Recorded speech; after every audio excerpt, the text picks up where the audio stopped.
Take the guest room, my husband told me when his pregnant sister and her husband showed up unannounced. Or move out. His sister even added with a grin, it's great if you're gone by the weekend. So I left.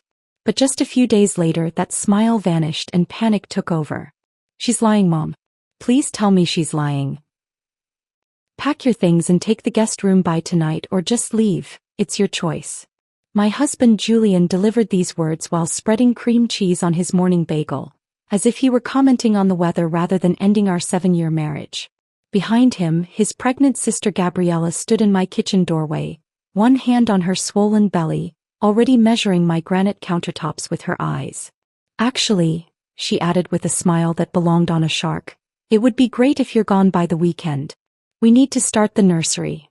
The pharmaceutical contract I'd been reviewing slipped from my fingers, $22 million in consulting fees fluttering onto the Italian marble floor. I stood there in my home office still wearing my reading glasses, trying to process what couldn't be real. This penthouse with its floor-to-ceiling windows overlooking Central Park represented 15 years of 16-hour days, missed birthdays and sacrificed weekends. Every square foot had been paid for with my sweat, my strategic mind, my ability to solve problems that made corporate executives lose sleep. Excuse me. The words came out steady, which surprised me.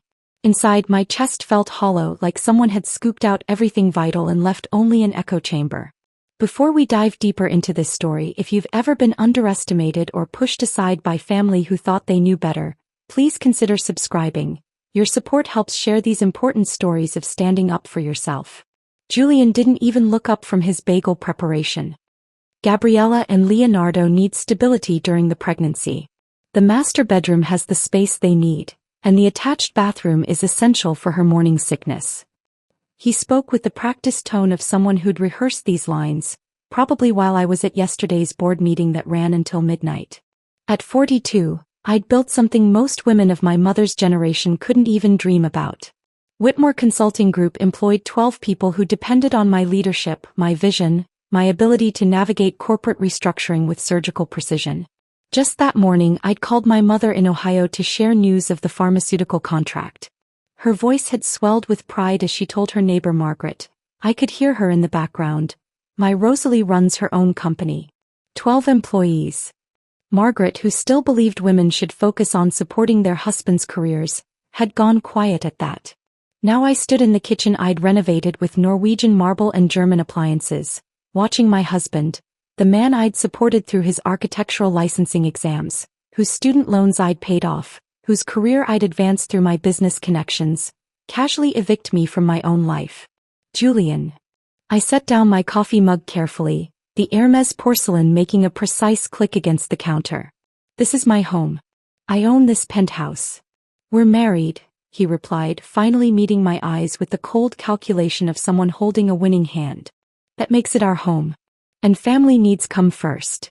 Gabriella moved further into the kitchen, her fingers trailing along my custom cabinets. These will be perfect for baby food storage, she murmured to herself, already erasing me from the space. Her husband Leonardo appeared behind her, carrying 2 suitcases, his man bun catching the morning light. He gave me the kind of nod you'd give a hotel employee, polite but dismissive. I have the Henderson presentation at 3, I said, my voice sounding disconnected from my body. The entire board will be there. We're restructuring their entire Asian supply chain. Then you'd better get packing quickly, Gabriella chirped, her hand making those circular motions on her belly that pregnant women seemed programmed to perform. We need to set up before my doctor's appointment at 2. The absurdity of it crashed over me. This morning I'd woken up as Rosalie Whitmore, CEO, owner of a $5 million penthouse. A woman featured in last month's Forbes article about female entrepreneurs disrupting traditional consulting models. Now I was being instructed to pack my belongings like a college student being kicked out of a dorm. Julian had returned to his breakfast preparation, adding sliced tomatoes with the concentration of a surgeon. This was the same man who'd stood at our wedding altar, promising to honor and cherish, who'd celebrated with champagne when I'd landed my first $1 million client, who'd made love to me in this very kitchen just last week. Preston and Associates passed you over for partner again, didn't they? The words escaped before I could stop them. His jaw tightened. That has nothing to do with this. But it had everything to do with this.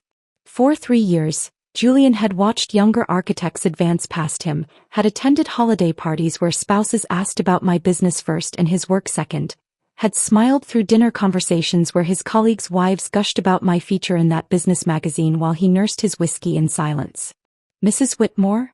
Gabriella had taken to calling me by my formal title recently, despite being family.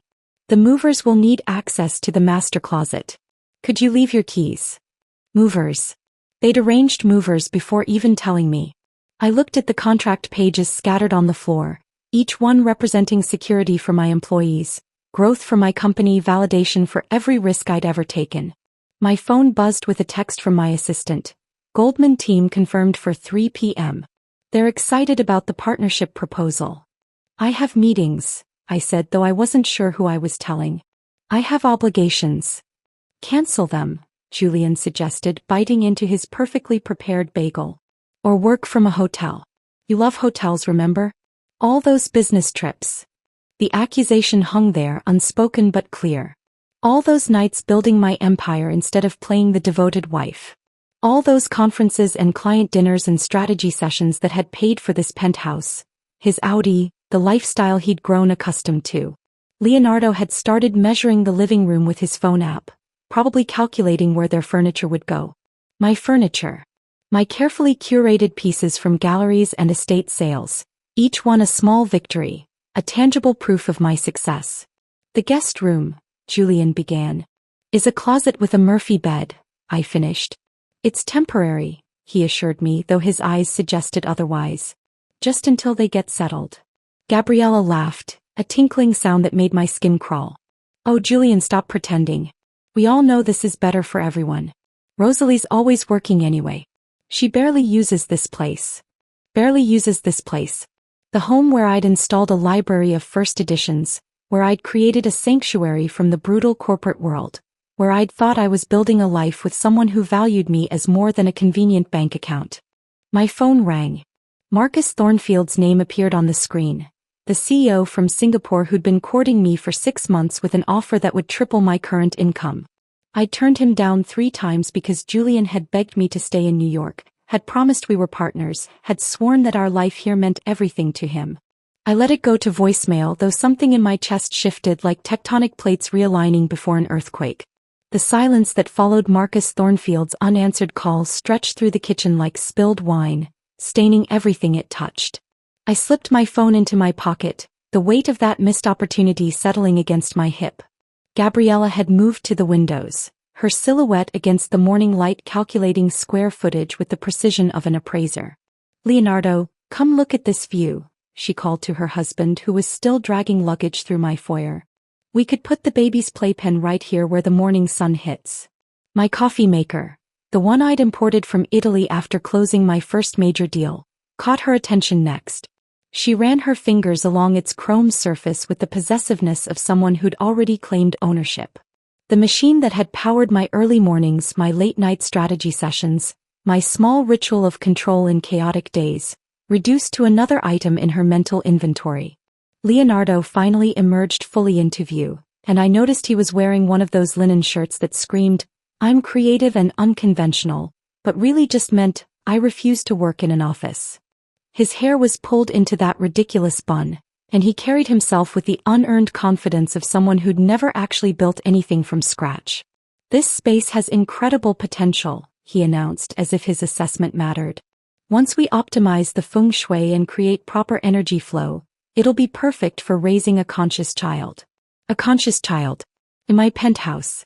That I'd purchased with money earned from solving problems for Fortune 500 companies while Leonardo was probably attending drum circles and calling it networking. "The movers will be here at noon," Gabriella said, not to me but to Julian, as if I'd already ceased to exist in my own home. "I've arranged for them to set up the nursery furniture in the master bedroom immediately." Nursery furniture? My voice cracked slightly. "You've already bought nursery furniture?" She turned to me with that patient expression people use with slow children or difficult employees. "We've been planning this for months, Rosalie." "Julian didn't tell you?" "Months." The word hit me in the chest, a physical sensation that made me reach for the counter to steady myself. I looked at Julian, searching his face for denial, for surprise, for anything that would suggest this wasn't the betrayal it appeared to be. But he was suddenly fascinated by the coffee grounds in the sink, scrubbing at them with the concentration of someone performing surgery. "How many months?" I asked, though I wasn't sure I wanted the answer. "Since we found out about the pregnancy," Leonardo supplied helpfully, apparently immune to the tension crackling through the room. "7 months ago." Gabriella wanted everything perfect before announcing the move. 7 months of secret planning. 7 months of my husband plotting with his sister while sleeping beside me each night. 7 months of lies wrapped in regular mornings, ordinary dinners, and routine I love yous that meant nothing. "Show me the guest room," I heard myself say, though the words felt foreign in my mouth. They actually smiled, all 3 of them, as if I'd finally come to my senses. Gabriella led the way with the confidence of a tour guide, her designer flats clicking against my hardwood floors. Julian followed, still avoiding my eyes, while Leonardo brought up the rear, typing on his phone with the urgency of someone with actual responsibilities. The walk down my hallway felt like a funeral procession. We passed my home office, where the pharmaceutical contract still lay scattered on the floor. We passed the library I'd converted from a spare bedroom, filled with first editions and signed copies from authors I'd met at various events. We passed the bathroom I'd renovated with a Japanese soaking tub, my one indulgence after a particularly brutal year of building the business. "Here we are," Gabriella announced, pushing open the door to what had once been our storage room. The space was maybe 8 by 10 feet, dominated by a Murphy bed that looked like it hadn't been opened in years. The single window faced the building's HVAC system, a view of industrial gray machinery and piping. The carpet, God, I'd forgotten there was carpet in here, was a beige that had probably been installed when the building was constructed in the 80s. The smell hit me immediately: dust, old paint, and something else, something like defeat. "It's perfect for your needs," Gabriella said, and I wanted to ask her how she could possibly know what my needs were. "Minimal distractions for all that work you do." Leonardo poked his head in, assessed the space, and nodded approvingly. "Very zen.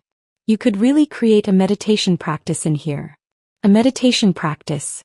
In a room that smelled like abandoned dreams and looked like a prison cell with better lighting. "The bathroom is down the hall," Julian finally spoke, his voice carefully neutral. "You'll share it with guests when we have them." When we have them. Already speaking in terms that excluded me from the hosting, from the very concept of this being my home. "Where will I put my clothes?" I asked, noting the absence of a closet. "There's a wardrobe in the basement storage," Gabriella offered brightly. "We could have it brought up. Very vintage, very authentic." I stood in the doorway of that pathetic room, my body blocking their exit, and felt something fundamental snap inside me. Not break. Breaking implied damage, weakness. This was more like a rope being cut, a tether being severed. The part of me that accommodated, that compromised, that made excuses for Julian's ego and his family's treatment, it simply ceased to exist. "I need to make some calls," I said, stepping aside to let them pass. "Of course," Gabriella chirped, already moving back toward the master bedroom, my bedroom. "Take all the time you need. Within reason, of course. The movers will need access to everything." Julian lingered for a moment, perhaps sensing the shift in me, the absence of the wife who would normally argue, negotiate, try to find middle ground. But when I met his eyes, really looked at him for the first time since this ambush began, he flinched and hurried after his sister. I stood alone in that cramped room, listening to their voices drift from the other end of the penthouse. Gabriella was describing where the crib would go, how they'd need to baby-proof the windows, how the walk-in closet would be perfect for all the baby supplies. My walk-in closet, where my clothes hung in color-coded rows, where my shoes lined custom shelves, where I'd installed a full-length mirror that had cost more than most people's monthly rent. My phone buzzed. An email from my assistant about the afternoon presentation. Another from Goldman Sachs confirming our meeting. A text from my mother asking how my morning was going. The normal world continuing its rotation while mine had stopped, reversed, begun spinning in an entirely different direction. I walked to that pathetic window, looked out at the HVAC machinery, and made a decision. Not the emotional, reactive decision they probably expected. Not the tearful acceptance they'd choreographed. Something else entirely. Something that would require the same strategic thinking I applied to corporate restructuring, except this time I'd be restructuring my entire life. The sound of furniture being moved echoed from the master bedroom. My furniture. My life. Being rearranged to accommodate people who saw me as an inconvenience in my own home. I pulled out my phone and scrolled to Marcus Thornfield's contact. My finger hovered over the call button as Gabriella's laughter drifted down the hallway, bright, confident, victorious. The laugh of someone who believed she'd won, who couldn't imagine that evicting me might be the greatest mistake of her entitled life. My finger remained suspended over Marcus Thornfield's contact as the morning sun crept across the guest room's hideous carpet. Instead of calling, I set the phone aside and made a different decision. One that would change everything. If they wanted to play games with my life, I needed to understand the rules they'd been playing by. The penthouse was quiet at 6 in the morning. Gabriella and Leonardo wouldn't surface before 10. People without real jobs rarely did. Julian had left for his office an hour ago, pecking my cheek with the mechanical precision of someone checking off a daily task. I padded barefoot through my home, feeling like an intruder in rooms I'd personally designed, and headed to my office where our shared desktop computer waited. Julian had never been good with technology. His passwords were variations of his birth date and our anniversary, dates that apparently meant so little to him that using them for security felt appropriate. I opened his email, my fingers steady despite the betrayal I was about to uncover. The inbox loaded and there it was, a folder labeled Family Planning. My stomach turned at the innocent-sounding name for what I instinctively knew would be anything but. The first email dated back 3 months. Gabriella had written, "Jules, she won't fight us if we present it right. You know how Rosalie is, she hates scenes. Just tell her it's temporary and she'll accept it." Julian's response made my hands shake. "You're right. She has plenty of money anyway. The business is doing so well she won't even notice the financial adjustment. Plus, she avoids confrontation like the plague. We can make this work." Financial adjustment. Like I was a budget line item to be optimized. I scrolled through weeks of planning, each message another cut. They'd discussed timing, waiting until after my biggest contract closed so I'd be too busy to resist properly. They'd strategized about the approach, sudden and decisive, giving me no time to mount a defense. Gabriella had even researched tenant laws, concluding that as Julian's wife, I had minimal rights if he chose to support his pregnant family member in need. One message from 2 weeks ago stopped my breathing entirely. Julian had written, "I've been thinking about the trust situation. Rosalie must have family money she hasn't mentioned. No one builds a business that fast without seed capital. Her father died years ago. There had to be life insurance. I'll do some digging." My phone rang, shattering the morning silence. My mother's picture appeared on the screen.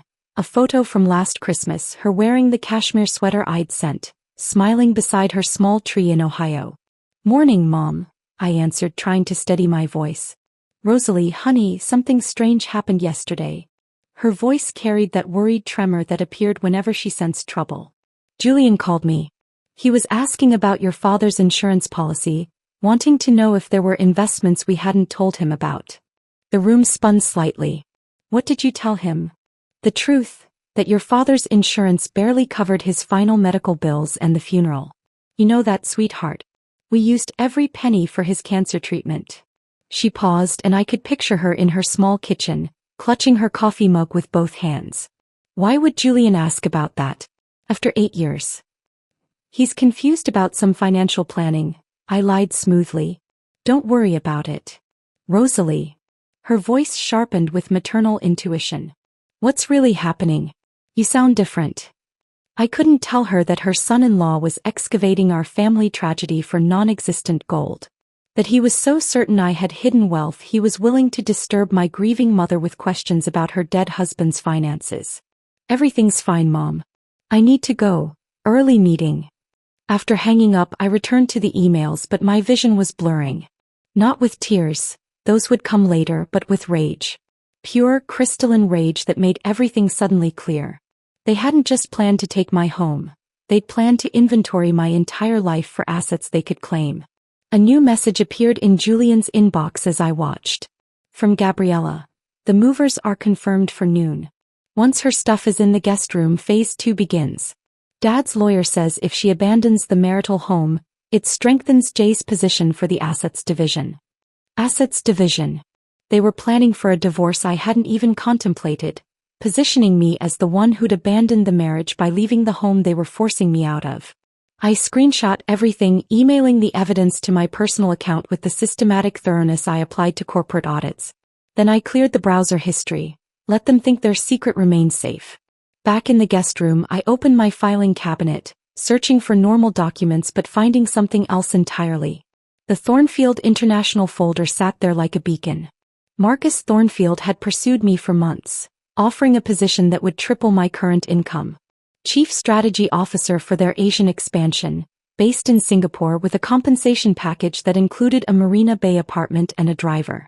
I'd declined 6 months ago, sitting in this very room when it was still just storage, while Julian stood behind me, his hands on my shoulders, telling me how much New York meant to us, how we were building something special here. Our life is here, Rosalie, he'd said. Our future is here. Our future.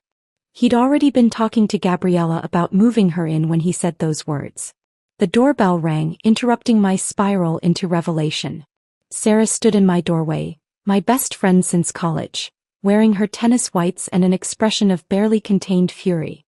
We need to talk, she said, pushing past me into the penthouse. She froze, seeing Leonardo's meditation mat in my living room, Gabriella's pregnancy books scattered on my coffee table. By God, it's true. What's true? I already knew. Sarah had connections everywhere. The country club, the charity boards, the invisible network of information that flowed through Manhattan's upper echelons. I was at the club yesterday. Gabriella was holding court at the juice bar, telling anyone who'd listen how she'd finally put that career woman in her place. Sarah's hands clenched around her tennis racket. She said Julian deserved better than a wife who thought she was so important. Said you were jealous of her pregnancy and that's why you had to be removed. Like a stain or an inconvenience. There's more, Sarah continued, her voice dropping. She's been planning this since she got pregnant. 7 months, Rosalie. She told her book club you'd probably try to claim mental instability from work stress, so they needed to act fast before you had a breakdown that would complicate things. I sank onto the Murphy bed, which groaned under even my slight weight. They'd pathologized my success, weaponized my work ethic and transformed my achievements into evidence of instability. The precision of their character assassination was almost admirable. What are you going to do? Sarah asked, sitting beside me. I looked at the Thornfield folder, then at my phone where the screenshots waited like loaded weapons. I'm going to give them exactly what they want, I said.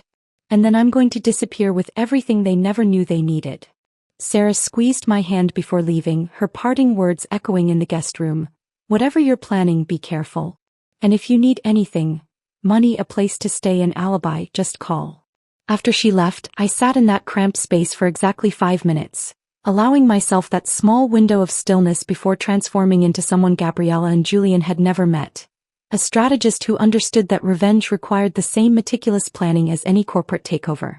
That afternoon, while Gabriella hosted her prenatal yoga instructor in my living room and Leonardo conducted what he called a creative visioning session on my balcony, I slipped out with my laptop bag and a story about an emergency client meeting. The lie came easily. After all, I'd been trained by experts in deception. My first stop was a coffee shop 20 blocks away where no one from Julian's circle would venture. I opened my laptop and began creating what I would later think of as my war documents. Every receipt, every invoice, every bank statement from the last 7 years materialized from my cloud storage. The kitchen renovation alone had cost $32,000. Italian marble countertops, German appliances, custom cabinets that Gabriella was now filling with her organic pregnancy supplements. The documentation was overwhelming in my favor. The custom furniture from the Chelsea showroom. Mine. The smart home system that Julian could never figure out how to operate. Installed with my bonus from the Morrison account. Even the art on the walls. Pieces I'd carefully collected from emerging artists who were now established names. All purchased with my money, all traceable through my business credit card. My phone buzzed. Marcus Thornfield's assistant, a wonderfully efficient woman named Patricia, spoke with the kind of clarity that made complex things simple. Ms. Whitmore, Mr. Thornfield wanted me to confirm your acceptance of the position. The contract is ready for your signature, and we can arrange for the relocation team to begin immediately. How immediately? I asked, watching a couple at the next table share a dessert, blissfully unaware that marriages could detonate without warning. We could have you in Singapore within 2 weeks. The apartment is already vacant and furnished. Your signing bonus of $200,000 would be deposited upon contract execution. $200,000. Enough to start fresh without looking back, without begging, without compromising. Send the contract, I heard myself say. I'll sign it today. After ending the call, I sat in my car in the parking garage, staring at the concrete wall in front of me. This building where Julian and I had lived for 5 years suddenly felt like a tomb I'd been buried in alive. But now I could see daylight, could feel the dirt shifting above me as I clawed my way out. The next morning, Tuesday, I met with Rebecca Chin. Not my lawyer friend but my actual attorney, the one who'd helped me structure my business to protect it from exactly this kind of situation. Her office smelled of leather chairs and old money, the kind of place where devastating life changes were discussed in measured tones. The penthouse lease is in your name only, she confirmed, studying the documents I'd brought. Julian insisted on that, didn't he? To protect his assets from your business liability. She smiled, the expression sharp as a blade. Ironic how that works out. You can terminate the lease with 60 days notice, or transfer it to him if he qualifies financially. Based on what you've shown me about his income, he doesn't. Wednesday's mission was the money. I arrived at Chase Bank at 9 a.m. sharp, where my personal banker Thomas had been managing my accounts for 6 years. The joint account held exactly $3,043, groceries and utilities money. Everything else, the real money, sat in my business accounts that Julian couldn't touch. I need to close the joint account and remove Julian as a beneficiary from everything else, I told Thomas, who didn't even blink. In his line of work, he'd probably seen every version of marital destruction. Will you be needing new cards? He asked, fingers already flying across his keyboard. Everything new. New numbers, new passwords, new everything. The credit cards Julian carried. The ones he used for his expensive lunches with clients, his golf club membership, his monthly wine subscription, all cancelled with a few keystrokes. By the time he tried to use them, I'd be gone, and he'd have to explain to the waiter why his card was declined. Thursday brought the movers. Not for the actual move, that would come later, but for the assessment. I met them at a storage facility in Queens, where they catalogued everything I planned to take. The list was extensive and precisely legal. Every item photographed, every receipt matched. The moving coordinator, a former military logistics officer named Marcus, appreciated my thoroughness. Saturday morning, 8 o'clock sharp, he confirmed. 3 trucks, 20 men. We'll have you cleared out in 4 hours. That evening I called my mother. She answered on the first ring as if she'd been waiting by the phone. The conversation I dreaded turned into something else entirely.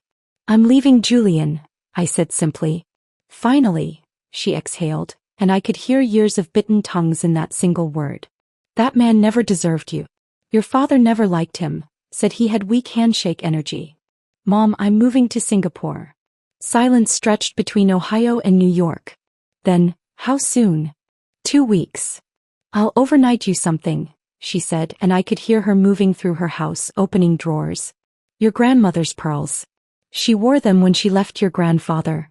Did I ever tell you that story? Left him in 1952 when she caught him with his secretary. Took those pearls and her children and never looked back. Friday morning the package arrived. The pearls lay in their velvet box like drops of moonlight, accompanied by a note in my mother's careful cursive. Were these in Singapore? New beginnings deserve old blessings. P.S. Your father left something else. Check the bottom of the box. Beneath the velvet lining was a slim envelope. Inside, a cashier's check for $50,000 and another note. Your dad's secret account. He always said it was for when you finally decided to fly. Consider this his permission to soar. My father, dead 8 years, still protecting me.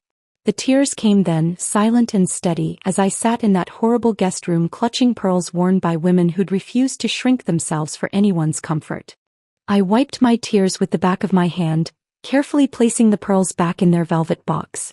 The cashier's check felt surreal in my hands. My father reaching across death itself to fund my escape.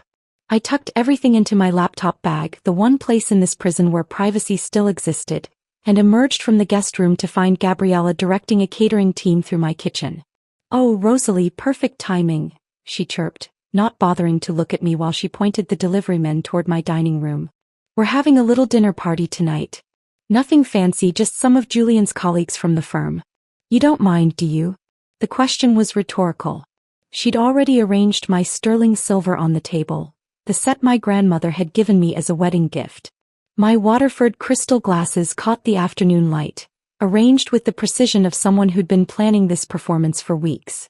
"Who's coming?" I asked, though the damage was already done.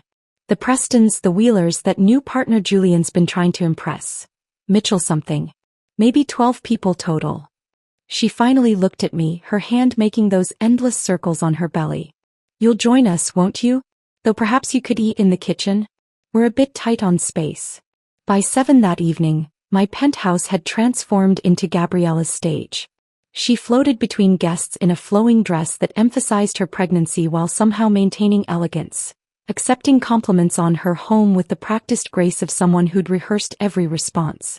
Julian's colleagues and their wives clustered in my living room, admiring the view I paid for, the furniture I'd selected, the art I'd collected. "Gabriella, this space is absolutely stunning," gushed Mrs. Preston, the senior partner's wife whose approval could make or break careers at the firm. "You have such exquisite taste." "Thank you so much," Gabriella purred, her hand resting on my Danish sideboard. "We've worked so hard to make it perfect for the baby." I stood in the corner holding a glass of wine I couldn't bring myself to drink, watching this elaborate theft unfold in real time. Julian moved through the room with unusual confidence, playing the successful host in the home he contributed nothing toward, occasionally glancing at me with something between warning and smugness. "Excuse me." Mrs. Wheeler appeared at my elbow, her voice pitched low with confusion. "I'm sorry, but who are you? Are you with the catering team?" The room didn't go silent, but I felt the shift in attention, the subtle turn of heads waiting for my response. Julian started moving toward us, his face already arranging itself into an explanation, but I spoke first. "I'm Rosalie Whitmore, Julian's wife. I own this penthouse." Mrs. Wheeler's eyebrows climbed toward her hairline. "Oh, I'm so sorry. I just assumed," Gabriella seemed to be. "It's an easy mistake," I said, my voice carrying just enough edge to make Julian freeze mid-step. "I'm staying in the guest room temporarily while Gabriella and Leonardo prepare for their baby." The confusion rippling through the room was almost worth the humiliation. Almost. Mrs. Preston's sharp eyes moved between Gabriella, Julian, and me, calculating social dynamics with the precision of someone who'd navigated Manhattan society for decades. "How generous of you," she finally said, though her tone suggested she found it something else entirely. Gabriella swooped in then, all gracious smiles and deflection. "Rosalie's been so accommodating. She works such long hours anyway, the guest room is really more practical for her schedule." The evening deteriorated from there. I retreated to the kitchen under the pretense of checking on the caterers, but really to escape the suffocating performance of my own erasure. That's where Leonardo found me an hour later, wine flushing his cheeks and loosening his already minimal filter. "You know, you're really lucky," he slurred, leaning against my refrigerator with the confidence of someone who'd never been told he was unwelcome. "Gabriella wanted you gone completely. Day 1. Out on the street." "How fortunate for me," I managed, watching him sway slightly. "But Julian, smart man, he said no, no, no." Leonardo wagged his finger for emphasis. "He said we need her rent money for a few more weeks. Just until the next bonus cycle. Then," he made a gesture like tossing garbage, "then you can go." The words landed exactly as intended, not like a revelation but like confirmation of what I'd already suspected. I wasn't just being replaced, I was being financially drained first, squeezed for every last dollar before being discarded. "Interesting," I said, filing this confession away with all the other evidence I'd been collecting. Leonardo grabbed an open bottle of wine from the counter, a $200 Bordeaux I'd been saving for something special, and poured himself another glass. "Gabriella's got it all figured out. Always has." Even before. He stopped himself, suddenly aware he might be saying too much. "Before what?" I prompted, but he was already shuffling back toward the party, muttering about finding his wife. The rest of the evening passed in a blur of forced smiles and strategic avoidance. I watched Gabriella hold court in my living room, watched Julian accept congratulations on his beautiful home, watched my life being rewritten in real time with me cast as barely a footnote. Then at precisely 10:30 Gabriella's hand flew to her stomach. "Oh," she gasped, loud enough to halt conversations. "Oh no. Julian, something's wrong." The performance was magnificent. Julian rushed to her side, guests parted like the Red Sea, and within minutes they were heading for the door, Gabriella leaning heavily on her brother while insisting she didn't want to worry anyone. "Rosalie will handle cleanup," Julian called over his shoulder. "Won't you, darling?"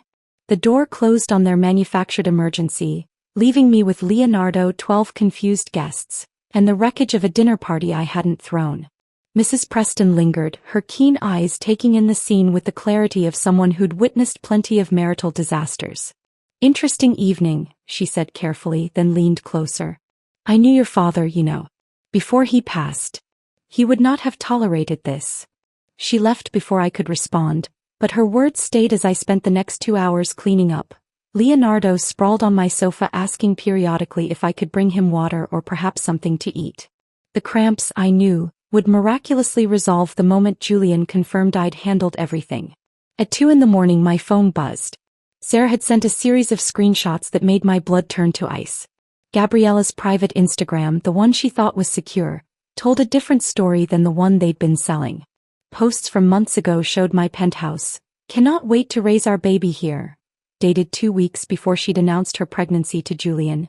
"Planning the nursery in our new home from 6 weeks ago. So grateful everything is falling into place from 3 months back." This wasn't opportunistic. This was premeditated, calculated, executed with the precision of a heist. And I'd been marked from the beginning. I stared at Sarah's screenshots until my eyes burned, the timestamp showing 2:47 a.m. Leonardo was now snoring on my sofa, his empty wine glass tipped sideways on my coffee table, leaving a ring that would normally have sent me scrambling for a coaster. Instead, I left it there, a small rebellion, and walked to my bedroom window. The city sparkled below, indifferent to the quiet devastation of marriages, and I made my final decision. Saturday would be my Independence Day.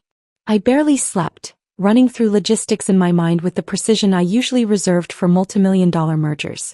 At 5 a.m. I rose, showered in the guest bathroom with its inconsistent water pressure, and dressed carefully.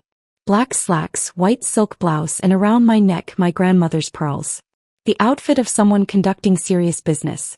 By 7:45 a.m. I stood in the lobby, watching through the glass doors as 3 large trucks turned onto our street. The doorman, Robert, who'd witnessed 7 years of my marriage, gave me a knowing nod. "Big day, Mrs. Whitmore?" "The biggest, Robert. And it's Ms. Whitmore now." At exactly 8 a.m., 20 movers flooded through the entrance with the coordinated precision of a military operation. Marcus, the lead coordinator, approached with his clipboard and a team of professionals who knew exactly what they were doing. I'd provided floor plans, photographs, and itemized lists. Every piece tagged with colored dots, green for take, red for leave. The red items were few: Julian's gaming chair, the Murphy bed, and a lamp Gabriella had brought from her old apartment. "We'll start with the large furniture," Marcus confirmed. "Work our way down to boxes. 3 hours, maybe 4. "Perfect." I handed him an envelope. "Coffee and pastries are in the truck outside for your team. They'll need the energy." The elevator began its steady rhythm. Up empty, down full. My sectional sofa went first, the one I'd special ordered from Italy after landing the Morrison account. Then the dining table where just hours ago Gabriella had held court with Julian's colleagues. Each piece that disappeared felt like removing a tumor, necessary and overdue. The noise finally penetrated the Saturday morning stillness. Leonardo appeared first, shuffling out in silk pajamas that probably cost more than most people's rent, his hair in complete disarray. What's happening? Why are there people here?" "I'm moving out," I said simply, checking off items on my list as movers carried my bookshelf past us. "Gabriella suggested I should leave by the weekend, remember? I'm simply taking her advice." His face went through a series of expressions as his hungover brain tried to process the scene. Then he saw them carrying the television, the 85-inch OLED I'd bought myself for Christmas, and something finally clicked. Wait. You can't take that. We use that." "You use things I paid for," I corrected. There's a difference between using and owning. Gabriella's entrance was more dramatic. She flew out of my bedroom, their bedroom now apparently, wearing a silk robe that gaped over her pregnant belly, her face twisted in outrage. Stop. Stop right now. You can't do this. Marcus and his team didn't even pause. They'd been well briefed on the possibility of hysterics. You can't take everything. Gabriella's voice hit a pitch that made several movers wince. This is insane. This is theft. I pulled out my phone, swiping to the folder I'd meticulously prepared. Would you like to see the receipts? The sofa, purchased March 2021, paid from my business account. The dining table, December 2020, my annual bonus. The kitchen appliances, I looked up at her with the sweetest smile I could manage. All mine. Every single piece. But we live here, she sputtered, watching as movers wrapped my artwork in protective blankets. You live in a space I'm no longer paying for, I clarified. How you choose to furnish it is your concern. Julian emerged last, and the sight of him almost made me laugh. His hair stood at strange angles, yesterday's shirt incorrectly buttoned, his face puffy from wine and sleep. He took in the scene, the empty living room, the bare walls, his sister near tears, and his expression cycled through confusion, comprehension, and finally panic. Rosalie, we need to talk about this. We needed to talk before you ambushed me with your sister's invasion. That window has closed. Let's be reasonable, he said, the phrase he always used when he wanted me to capitulate. This is extreme. Extreme. I watched as movers carried our bed frame past us. The California King, where he'd made promises he'd never intended to keep. Extreme was suggesting I move to the guest room. This is just practical. Where are we supposed to sleep?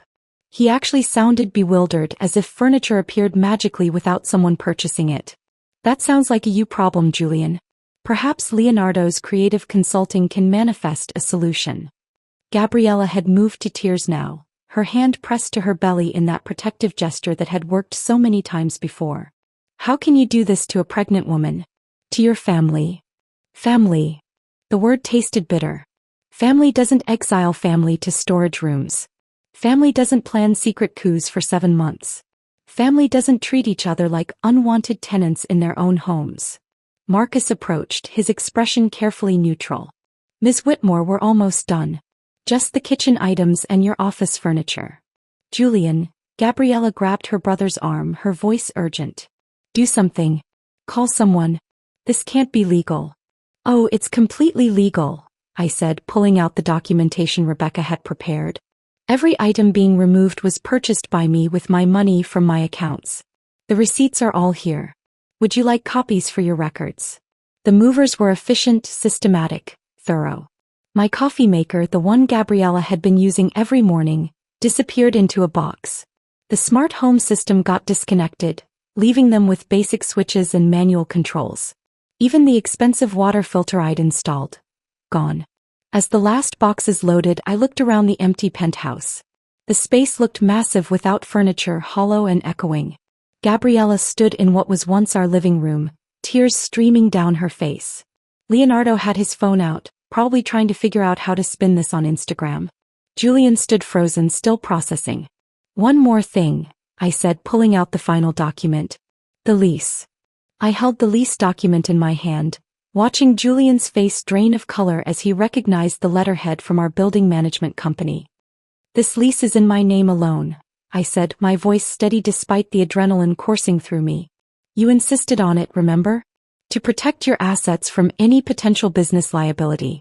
The building management has already been notified that as of Monday, you're trespassing. You have 48 hours. The words hung in the empty penthouse like a death sentence. Julian's mouth opened and closed, no sound emerging. Gabriella clutched her belly, but even that gesture had lost its power. Leonardo stood frozen, his phone still raised as if documenting this moment could somehow change its reality.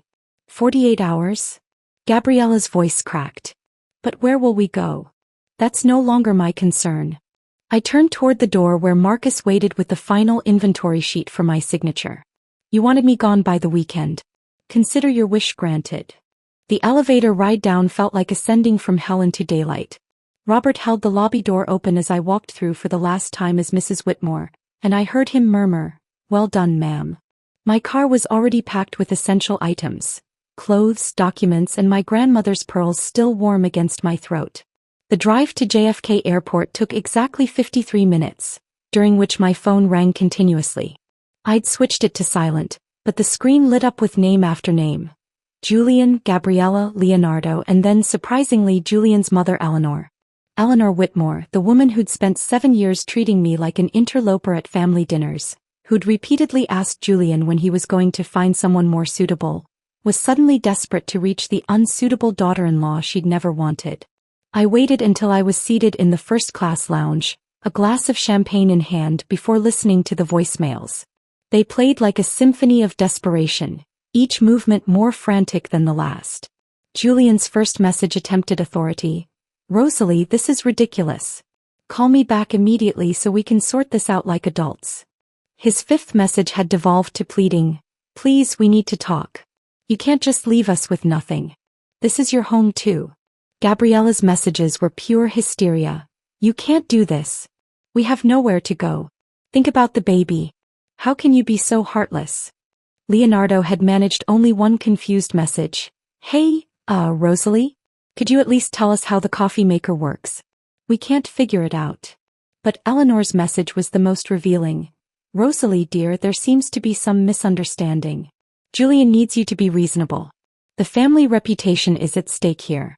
Call me back immediately." The family reputation. Not concern for my well-being, not acknowledgement of the betrayal, just worry about how this would look at the country club. 3 hours into my flight to Singapore, while I was somewhere over the Pacific Ocean, my phone connected to the plane's Wi-Fi and the messages resumed with renewed intensity. But it was Monday morning's call from Gabriella that provided the most satisfaction. I was settling into my new apartment, sunlight streaming through floor-to-ceiling windows overlooking Marina Bay, when her number appeared on my screen. This time I answered. "Julian said you have a trust fund," she sobbed without preamble. "He said there was inheritance money, family money you were hiding. Where is it, Rosalie? We need it." I set down my coffee, made with a simple machine that didn't require an engineering degree to operate, and let her words hang between continents. "Gabrielle, there is no trust fund. There never was. You're lying." Her voice pitched higher, desperation making her shrill. "Julian said your father left money. He said you had investments, hidden accounts." "My father left medical bills and a $50,000 life insurance policy that barely covered his final expenses," I said calmly. "Every penny you've been living on, every piece of furniture you've been using, every luxury you've enjoyed, it all came from my consulting firm. The business Julian called my little hobby, at dinner parties." Silence. Then, "But Julian promised, he said once you were gone we'd have access to money that never existed," I finished. "He lied to you, Gabriella. Or maybe he lied to himself so thoroughly he believed it. Either way, you've been conned by your own brother." The sound she made wasn't quite crying, wasn't quite screaming, something primal and defeated. "We have nothing. We have nowhere to go. The landlord locked us out this morning. Julian's credit cards don't work. We're sitting in Leonardo's car with our suitcases." "That sounds difficult," I said, surprising myself with the absence of satisfaction I'd expected to feel. Instead there was just emptiness, a hollow where my marriage used to live. By Tuesday the complete collapse had begun. Sarah, ever my faithful intelligence network, called with updates. Julian had been forced to explain to his colleagues why he'd suddenly lost his prestigious address. The story spread through his firm like wildfire, how he tried to steal his successful wife's home and ended up homeless himself. The Prestons, whose dinner party had been the final humiliation, were particularly vocal in their disapproval. "Mitchell, that new partner Julian was trying to impress, he's telling everyone," Sarah reported with barely concealed glee. "The whole firm knows Julian was essentially a kept man who bit the hand that fed him." Gabriella and Leonardo had found emergency housing in a 2-bedroom apartment in Queens, a far cry from the Manhattan penthouse she'd commandeered. Her Instagram had gone dark, the carefully curated lifestyle she'd documented now impossible to maintain. The baby's nursery she'd planned in my bedroom would now be a corner of a cramped space that probably smelled of other people's cooking and had windows facing a brick wall. Julian had moved back to his parents' house in Connecticut, A 43-year-old man returning to his childhood bedroom with nothing but wounded pride and empty promises. Eleanor, I heard through mutual acquaintances, was mortified. Her successful architect son reduced to a cautionary tale about greed and ingratitude. Wednesday evening, Singapore time, I finally called my mother. She answered on the first ring as if she'd been waiting by the phone since I'd left New York. "Tell me you're safe," she said without preamble. "I'm safe, Mom. I'm in Singapore.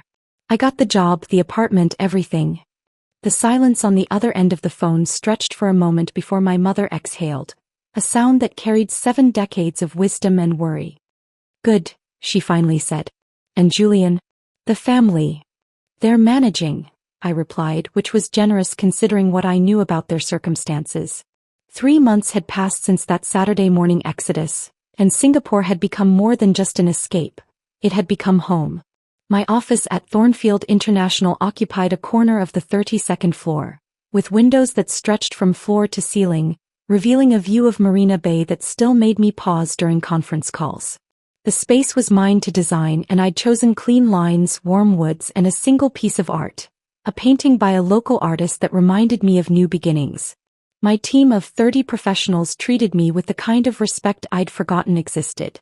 They called me Ms. Whitmore not because protocol demanded it, but because they genuinely valued my expertise. During meetings, when I spoke, people took notes. When I suggested strategies, they were implemented. There was no subtle undermining, no whispered comments about aggressive women, no need to soften my competence to protect fragile egos. The apartment Marcus Thornfield's company had provided exceeded every expectation. 23rd floor, 2 bedrooms though I lived alone, a kitchen where I cooked whatever I wanted without commentary, and a living room I'd furnished exactly to my taste. No committee decisions, no negotiations about color schemes, no justifying why I preferred modern over traditional. Every morning I woke to sunlight reflecting off the bay, made coffee in peaceful silence, and felt something I hadn't experienced in years: contentment. My phone dinged with an email notification. The sender made me pause. Julian Whitmore. The subject line read, "Please read, important." I almost deleted it immediately, but curiosity won. 6 pages of dense text filled my screen, a rambling manifesto of regret, self-pity, and transparent manipulation. "I've been in therapy," he wrote, as if 2 months of counseling could undo 7 years of diminishment. "I understand now how I failed you. How I let family dynamics cloud my judgment. We had something special, Rosalie. We could have that again." The delusion was breathtaking. He wrote about our early days, conveniently editing out his constant need to be the more successful one, his subtle sabotage of my ambitions, his family's treatment of me as an outsider. He mentioned marriage counseling, communication workshops, even suggested I could keep my Singapore job and commute. The logistics alone were laughable: 15-hour flights for a marriage that had been dead long before Gabriella arrived. "I know you're angry," one paragraph read. "But anger fades. Love remains." Love. He'd chosen his sister over his wife, conspired to steal my home, tried to drain my bank accounts, and now he spoke of love like he understood the concept. I forwarded the entire message to Rebecca, my lawyer, with a single line: "Please add to harassment documentation." No response needed. The rest of the story reached me through professional networks and Sarah's detailed intelligence reports. Gabriella had delivered a healthy baby girl 2 weeks ago. The Instagram announcement was sparse. A single photo in what was clearly a cramped apartment, no designer nursery, no professional photography. The caption read simply, "Welcome to the world, Isabella." The comments section, Sarah noted with satisfaction, was notably thin. The society crowd had moved on to fresher scandals. Leonardo, according to LinkedIn, was now a freelance creative consultant, which translated to unemployed but unwilling to admit it. His last post about exciting new ventures had 3 likes, all from family members. The smoothie video that had been his claim to fame was buried so deep in his profile that new visitors would never find it. But Julian's fall had been the most complete. Preston and Associates had conducted a restructuring that eliminated his position. Corporate speak for, "Your scandal embarrassed us and you need to leave." He'd updated his LinkedIn to "seeking new opportunities," but in architecture, reputation was everything. Who would hire an architect who'd tried to architect his own wife out of her home? Sarah called one evening while I was preparing dinner. A simple pasta I could make exactly how I liked it, with no one complaining about garlic or suggesting improvements. "You'll never guess who I saw at Whole Foods," she said without preamble. "Eleanor Whitmore, buying generic brands and looking like she'd aged 10 years. Julian living with his parents. A man who'd spent years cultivating an image of success, now dependent on the charity of parents who'd expected him to be their retirement plan, not the other way around. And get this," Sarah continued. "Margaret Wheeler told me that Gabriella applied for a job at Nordstrom. In retail. Full-time. Can you imagine? The woman who acted like employment was beneath her, folding clothes for women who used to attend her parties." I stirred my pasta, feeling an emotion I couldn't quite name. Not satisfaction exactly, not pity either. Something more complex, like watching a building you once lived in being demolished. Necessary but tinged with the memory of what it once meant. That night, unable to sleep, I stood on my balcony overlooking the Singapore skyline. The city pulsed with life below, a place where no one knew me as Mrs. Whitmore, where my success wasn't threatening, where I could build something entirely my own. My phone buzzed with a text from my mother. "Your grandmother would be proud. You didn't just leave a bad situation. You built something better." He was right. They'd wanted me gone, erased from their picture like an inconvenient detail. But in removing me, they'd removed the foundation everything else rested on. I hadn't destroyed them, I'd simply stopped propping them up. The tears that came then weren't for Julian, for the marriage that had died, or even for the years I'd wasted trying to make myself smaller. They were tears of relief, of recognition, of finally understanding that walking away wasn't giving up. It was the greatest victory of all. If this story of calculated revenge resonated with you, hit that like button right now. My favorite part was when Rosalie revealed the lease was in her name alone, watching their faces realize the trust fund never existed. What was your favorite moment of justice? Drop it in the comments below. Don't miss more gripping stories of betrayal and triumph. Subscribe and hit that notification bell so you never miss an upload.